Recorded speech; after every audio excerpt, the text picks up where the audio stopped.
Between 58 and 50 BCE, the sprawling forests and valleys of Gaul became the stage for a conflict that would forever stain the legacy of the Roman Republic. While the marble halls of the Senate echoed with tales of glory and the spread of civilization, the reality on the ground was a nightmare of mud, blood, and systematic extermination.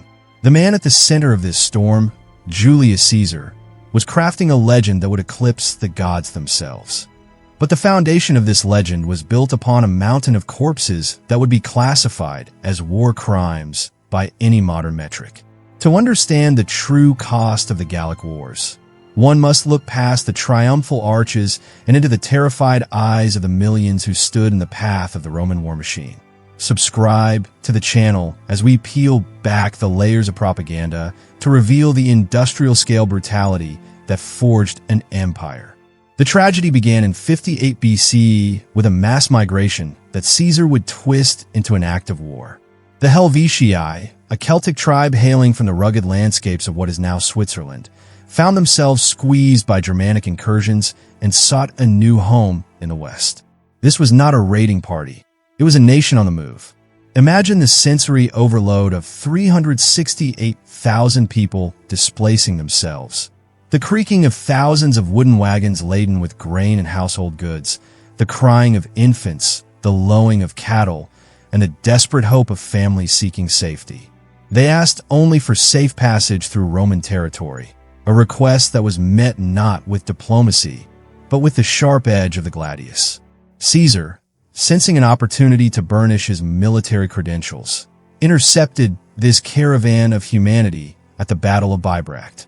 The engagement was less a battle and more a chaotic slaughter.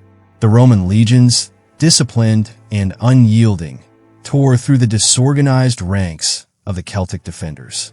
But the horror did not end when the warriors fell. The Roman pursuit continued into the night, hunting down the wagons where women and children huddled in terror.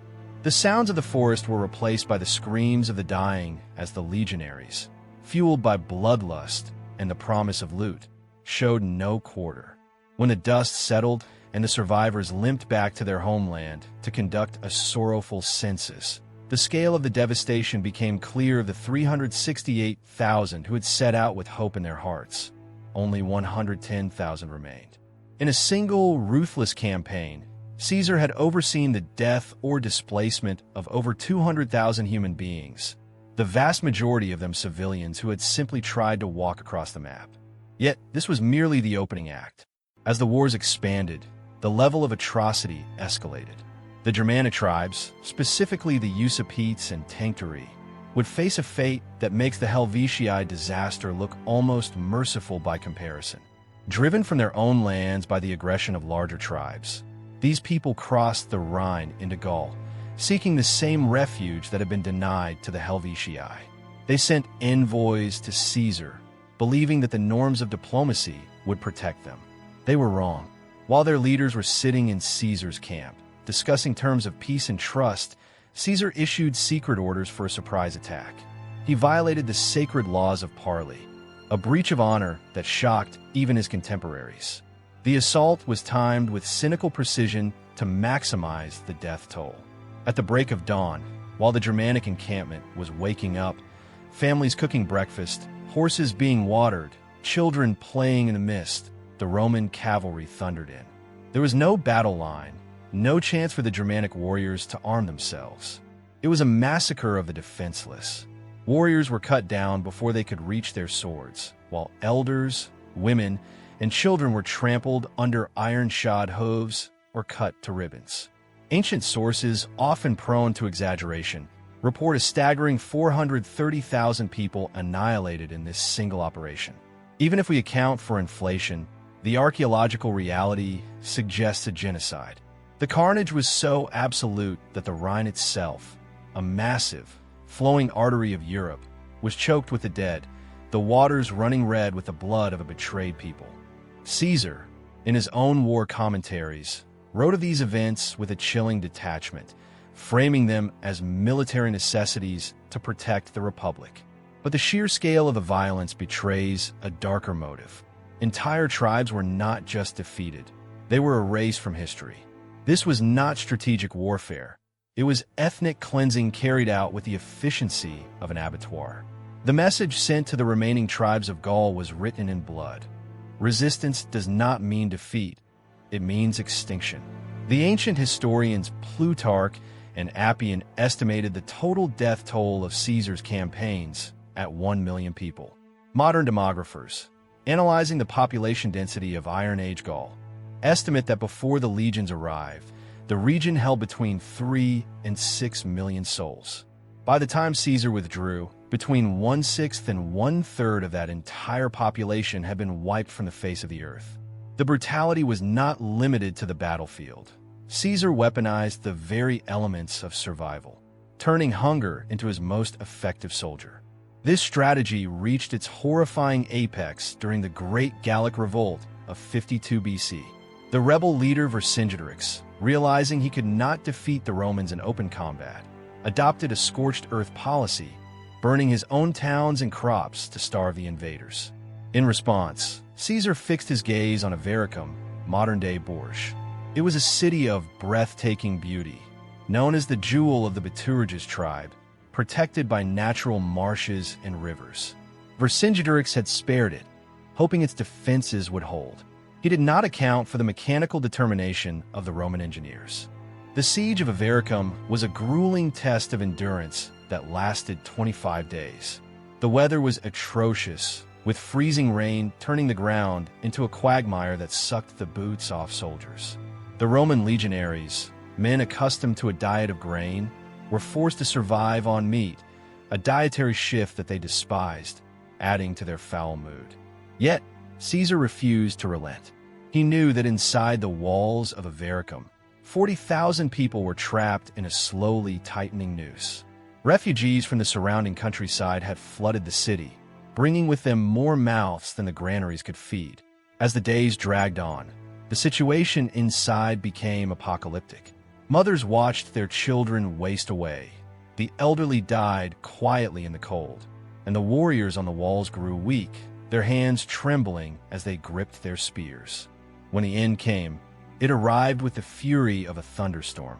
During a torrential downpour, when the defenders had sought shelter, believing the Romans would not attack in such conditions, Caesar unleashed his siege towers. The legionaries, embittered by weeks of hunger, cold, and labor, poured over the walls like a tidal wave of steel. Caesar's own accounts detail the subsequent horror. There was no looting, for the soldiers were too intent on murder. They moved house to house, street to street, killing everyone they found. Age and gender offered no protection. The city that had been a sanctuary became a charnel house. Of the 40,000 inhabitants, only 800 managed to slip away into the marshes, leaving behind a silence broken only by the sound of rain falling on the dead. This was a calculated brutality designed to break the psychological spine of the Gallic resistance. But death was not the only tool in Caesar's arsenal. For those who survived the sword and the starvation, a fate perhaps worse than death awaited: enslavement. The ancient sources are unanimous in their assessment that 1 million Gauls were sold into slavery during these campaigns. This figure transforms the Gallic Wars from a military conquest into a massive human trafficking operation. Slavery was the engine of the Roman economy, and Gaul was the fuel. The psychological trauma inflicted on these populations is impossible to quantify.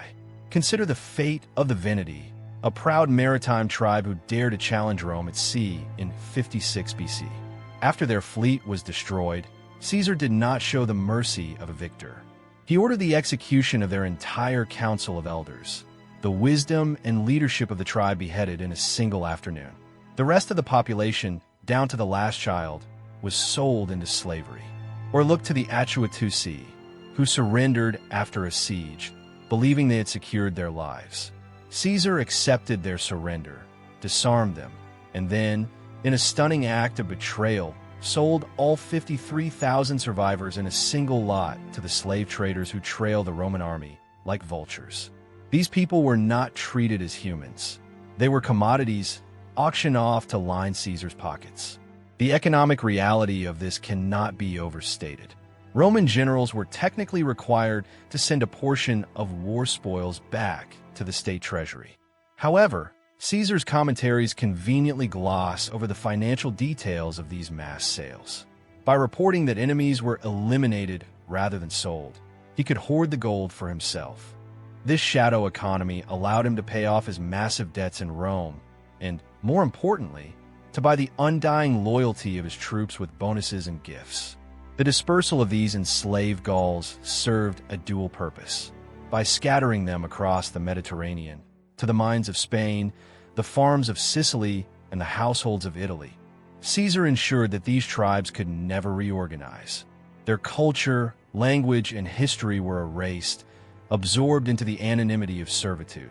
The cruelty of the campaigns was also personal, directed specifically at the leadership of the resistance through the cynical use of hostages. In the ancient world, giving hostages was a standard diplomatic practice, but Caesar twisted it into a tool of extortion. When tribal leaders arrived to negotiate, he would seize their children. These were not guests, they were insurance policies. If a tribe hesitated to supply grain or showed signs of rebellion, their children would be tortured or executed. It was a mafia tactic applied to geopolitics, turning negotiation into subjugation under the threat of infanticide. The treatment of Vercingetorix himself stands as the ultimate example of this vindictiveness. After the decisive siege of Alesia in 52 BC, the Gallic high king rode out to surrender. He threw down his armor at Caesar's feet, offering his own life to spare his remaining people from the slaughter that had befallen Avaricum. A man of honor might have respected such a gesture. Caesar did not. He immediately had Vercingetorix chained and shipped to Rome. For 6 long years, the king who had united Gaul languished in the Tullianum, a vile, subterranean dungeon that smelled of rot and despair. He was kept alive solely to be a prop. When Caesar finally celebrated his triumph in 46 BC, Vercingetorix was dragged from his cell, blinking in the sunlight, and paraded through the streets of Rome. He was mocked by the crowds, a living trophy of Rome's dominion. And when the cheers died down and the procession ended, he was not granted a warrior's death. He was taken back to the darkness of the Tullianum and strangled, his body unceremoniously disposed of. His name was meant to be forgotten, a warning to any who would dare challenge the ambition of a Roman general. Even after the major battles were won, Caesar's desire to terrorize continued. At Uxellodunum, the last real stronghold of Gallic resistance, the defenders held out until their water supply was cut off. When they finally surrendered, Caesar decided that simple execution was too quick. He wanted a living monument to his power. He ordered the hands of every man who had borne arms to be cut off. These mutilated survivors were then released, forced to wander the roads of Gaul as beggars. They could never again hold a sword, never plow a field, never embrace their children. They were living ghosts, a grotesque reminder to every village they passed that Rome's justice was absolute and terrible. As we look back on these events, the shiny veneer of civilization begins to crack. If a leader today committed a fraction of these acts, massacring civilians, weaponizing starvation, selling entire populations into slavery, and mutilating prisoners, they would be hauled before an international court. Yet, history has often given Caesar a pass, blinded by his literary brilliance and political genius. The methods employed in Gaul between 58 and 50 BC set a precedent for centuries of imperial warfare, proving that the road to glory is often paved with the bones of the innocent. Join us in the comments and let us know. Does the spread of empire ever justify the cost of annihilation?